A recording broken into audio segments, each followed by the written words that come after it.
Day class. Today, we will have our health education. It is all about gender and human sexuality. But before that, let us first have an activity. Determine the symbol, whether it is for male or female. Let's see the first symbol. Correct, the symbol is for male. How about this symbol? Very good, the symbol is for female. Now, let us analyze the different terms that we will encounter in our discussion.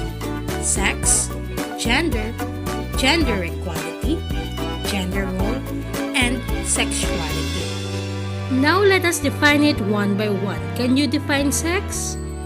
Yes, it is the biological basis of being a male and a female. How about gender? Correct. It is the social concept on how men and women should think, feel, and act. Another term is the gender equality. It permits men and women equal enjoyment of human rights. Another term is the gender role. It is the set of roles, characteristics, and expectations of how a man or woman should feel, think, and act as influenced by parents, peers, and society. And the last term is the sexuality. It is the total expression of an individual's self-concept. Now that we analyze the different terms, let us now move to our topic, which is sexuality.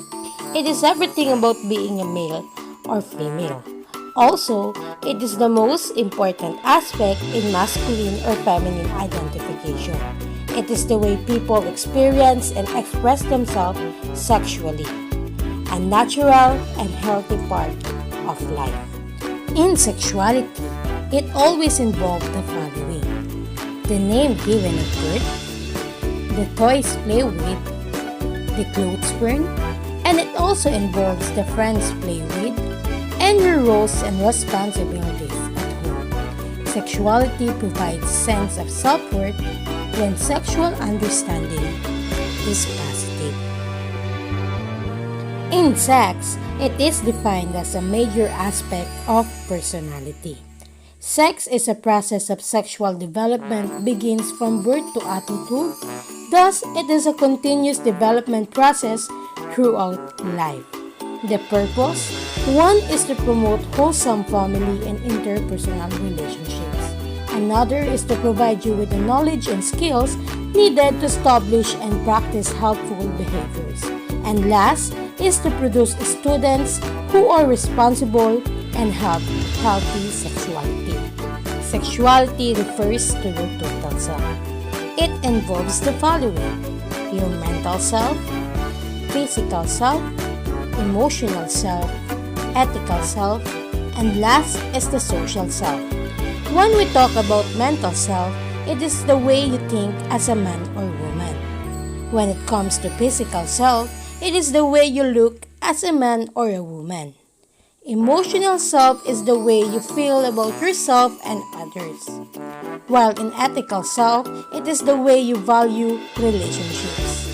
And last is social self, which is the way you interact with the others. Healthy sexuality encompasses the following characteristics. The first is the self-love, your acceptance of yourself. Another characteristic is the self-knowledge. It is your understanding of your feelings and your characters. Self-confidence. It is your awareness of the things that you can do well. Self-respect, your regard for yourself as a worthwhile person. And the last characteristic is the self-expression. It is your way of showing your individuality in expressing yourself as a man or a woman. Again, healthy sexuality has the characteristics of self-love, self-knowledge, self-confidence, self-respect, and self-expression. I hope that you learned a lot. Thank you, keep safe, and stay at home.